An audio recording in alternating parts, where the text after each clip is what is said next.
കൂട്ടിമുട്ടുമ്പോഴാണ് ഈ ശബ്ദം എന്ന് പറയും. അത് ഒഴിവാക്കാനായിട്ട് ഒരു കൈ ഇറങ്ങി മാറിപ്പോയ പോരെ. അതുകൊണ്ട് ഒരു കൈ എന്റെ കൂടെ വാ. വേണ്ട ഞാനല്ലേ ഇവിടെ ശല്യം. നിങ്ങൾ അവിടെ നീ ഇവനോട് പോകാൻ പോകുന്നു. ഞാൻ പറഞ്ഞത് ഞാൻ അല്ലാതെ പൊക്കോളാം. എനിക്ക് പുകഞ്ഞു കയറുമോ? ഞാൻ ആറ്റി പോയി ചാടിച്ചാവും പോകും. നിങ്ങളെ എല്ലാ പ്രോഗ്രാമും ഒറ്റയ്ക്ക് ചെയ്യും. ഇപ്പൊ ഗാനമേള ആയിക്കോട്ടെ, എന്ത് ബാല ആയിക്കോട്ടെ, നാടകം ആയിക്കോട്ടെ, എന്ത് വേണമെങ്കിലും ഞാൻ ഒറ്റയ്ക്ക് ചെയ്യും സാറേ. എങ്ങനെ സാധിക്കണോടോ തനിക്ക് ഇതൊക്കെ?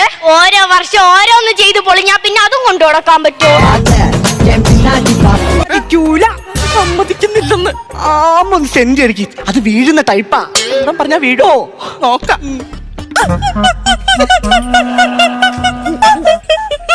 പൊട്ടേന്ന് വിരിഞ്ഞതാ എന്താ? അല്ല കൊക്കുന്ന കേട്ടില്ല അയാള്. അവർക്ക് പൊടി അലർജിയാണ്. എന്താ നല്ല വൃത്തിയാ. എന്റെ അച്ഛന്റെ റൂമൊക്കെ ഒന്ന് കാണണം. ഇവർ അച്ഛന്റെ റൂം ഒന്ന് കാണണം. കോവളത്ത് മതാന്മാര് ആട്ടുതൊട്ടിൽ കിടന്ന് ആടുന്ന പോലെ ചിരന്തി കിടന്ന് ആടുന്നവരെ പറയാം.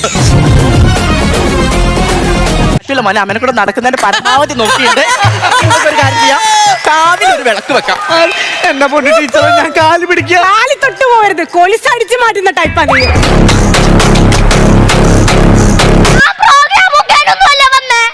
പിന്നെ ഞങ്ങൾക്കറിയാലോ, ഞാൻ കുറെ കാലം അങ്ങ് ഗൾഫിലായിരുന്നു.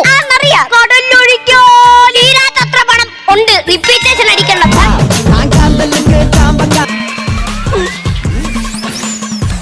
എന്തുവാടാ ചന്ദ്ര ഇത്? എവിടുന്ന് വലിഞ്ഞു വരുവാ നീ? സംഭവിച്ചു പോയി. തൊട്ട് നക്കാൻ ഇച്ചിരി അച്ചാർ തരാമോ? ഒരു വെറൈറ്റി അച്ചാറുണ്ട്. വെള്ളം കഴിക്കാനൊക്കെ.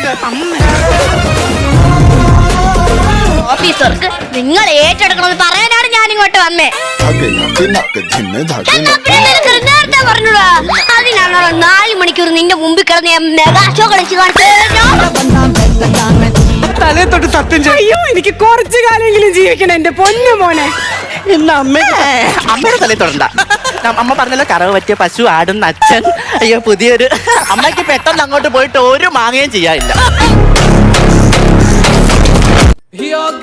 ഇന്നത്തെ വീഡിയോ നിങ്ങൾക്ക് എല്ലാവർക്കും ഇഷ്ടപ്പെട്ടെന്ന് കരുതുന്നു. ഇഷ്ടപ്പെട്ടെങ്കിൽ ലൈക്ക് ചെയ്യുക.